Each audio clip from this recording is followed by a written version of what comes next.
Welcome back to my channel. Please hit the subscribe button and even the thumbs up button to give me exposure. My name is Njeri, and on this channel we talk about storytelling, entrepreneurship, and excellence. Now, last week we talked about unpaid internships and explored different ideas around compensation for interns. Today, I will share with you situations where you really should consider taking on an unpaid internship and how you can negotiate so that the internship works in your favor. But before that, let's get into the intro.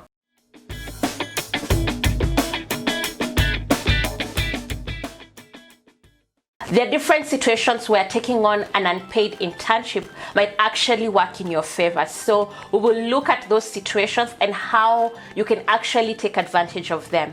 The first situation is if you've worked in one field and are quite advanced in that field, but feel like you need to experiment or move on into a different field. So let's say, for example, you've worked your whole life as a lawyer and you want to move into design.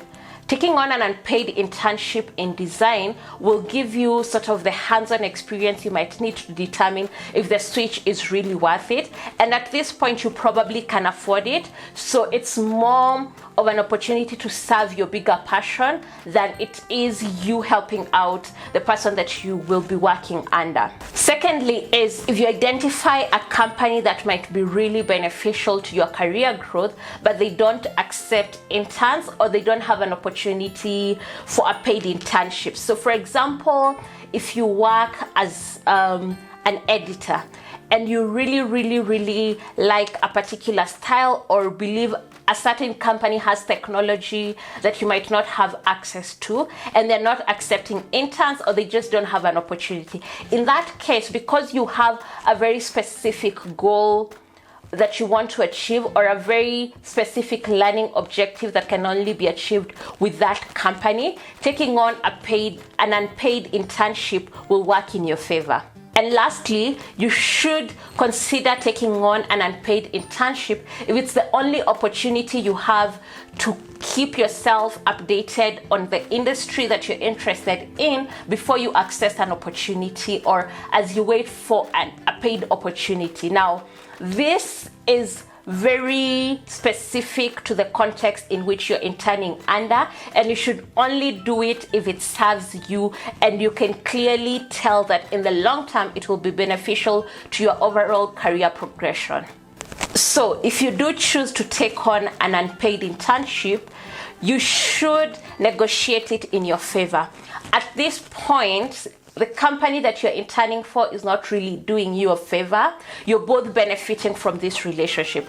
And as the person who's offering their time, their skills, their resources for free, then you should negotiate a deal that works in your favor.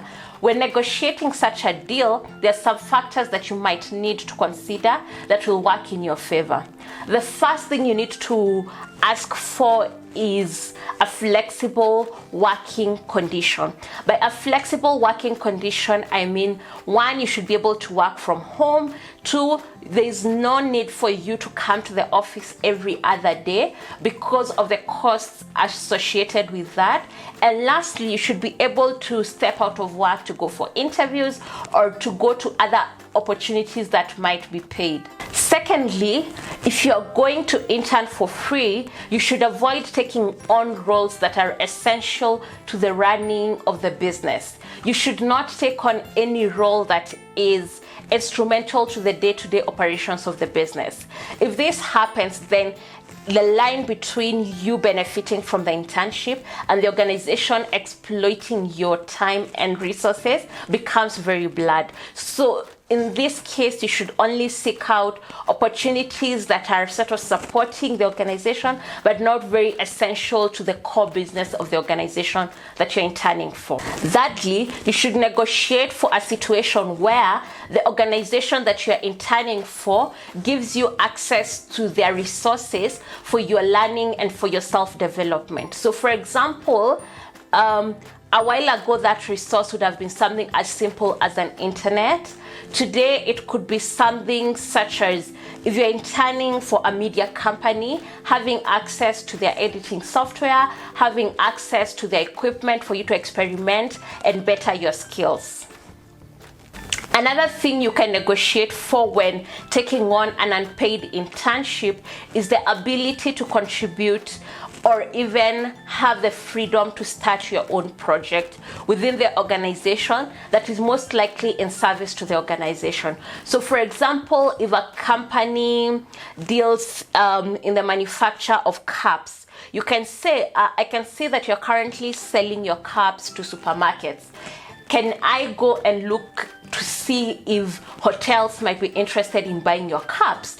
And then in such a situation, then you will be benefiting the company, because if they're looking to grow their market, you might be introducing them to a new market. However, this has a caveat.